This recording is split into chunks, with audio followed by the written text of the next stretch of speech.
Nous sommes en 1888. Que se passe-t-il ? Oh, il y a des personnes qui cassent la tour Eiffel. Pourquoi la cassez-vous ? Mais non, nous ne la cassons pas. Nous la construisons pour l'exposition universelle de Paris qui aura lieu en 1889. Et ensuite, nous la démonterons. C'est le siècle du fer. Il est utilisé partout dans les constructions et pour les chemins de fer qui permettent de transporter des marchandises et des voyageurs dans toute la France. À cette époque, il n'y a pas de réfrigérateur et les Parisiens achètent leur nourriture dans les nombreux marchés de la capitale. Bonjour madame, que voulez-vous ? Je voudrais 1 kilogramme de viande de bœuf et un livre de poire et cela, ça sera tout. Sous le Second Empire, le baron Haussmann, qui est le préfet de Paris, fait agrandir la ville en détruisant les habitations anciennes, tracer des grands boulevards et construire des immeubles modernes comme par exemple à côté du Louvre qui a été construit en 1190 et qui était l'ancien palais des rois de France. Les grands magasins dans lesquels on peut acheter des vêtements, de la vaisselle, des objets, des décorations se développent. Eugène Poubelle invente une boîte pour que les Parisiens déposent leurs déchets à l'intérieur.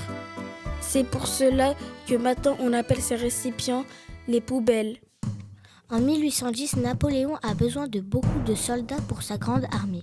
Il a envahi de nombreux pays. Italie, Allemagne, Autriche et même l'Égypte.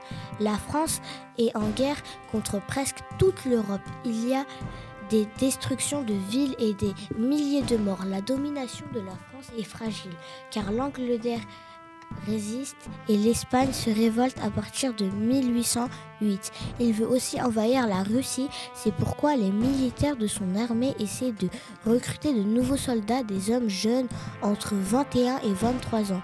Entre 1804 et 1814, il y a eu en tout 2 millions de soldats mobilisés.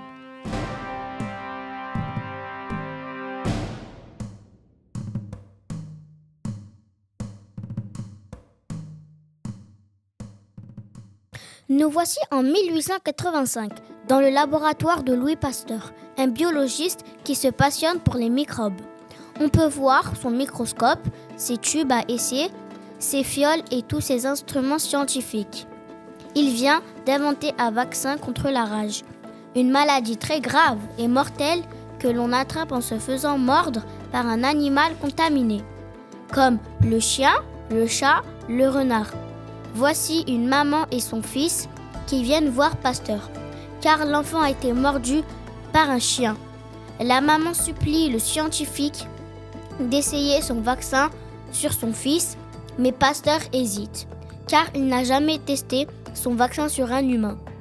Finalement, il le vaccine et le garçon sera sauvé.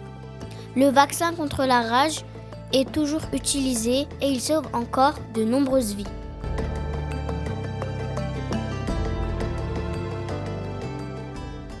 Que Que font ces garçons devant cette espèce de grotte avec leurs habits déchirés et leur air fatigué? En France, en 1800 jusqu'aux années 1900, beaucoup d'enfants travaillent avec leurs parents.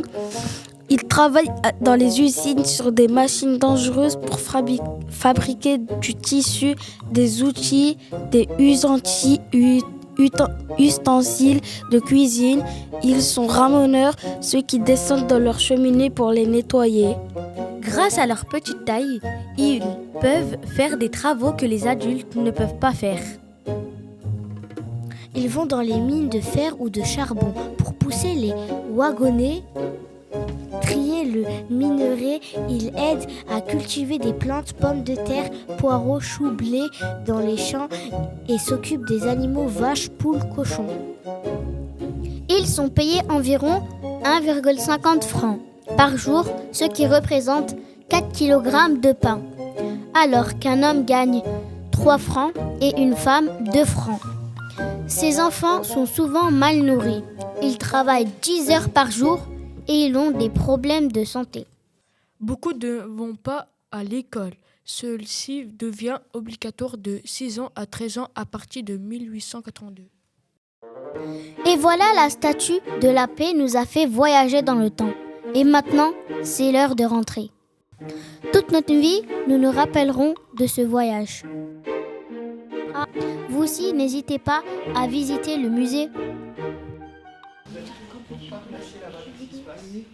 Sous le Second Empire, le baron Haussmann, qui est le préféré... Mais nous, là, avec du fer, il est... Nous voici en 1885, dans le laboratoire de Louis de Napoléon. Qu'est-ce qu'ils font ces soldats là?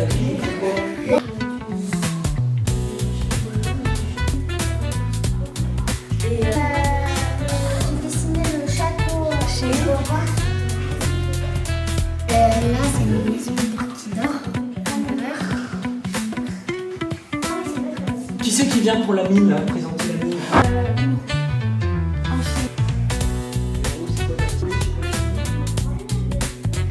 a été construite en 1980. On a fait le Paris. Alors, il manque quoi?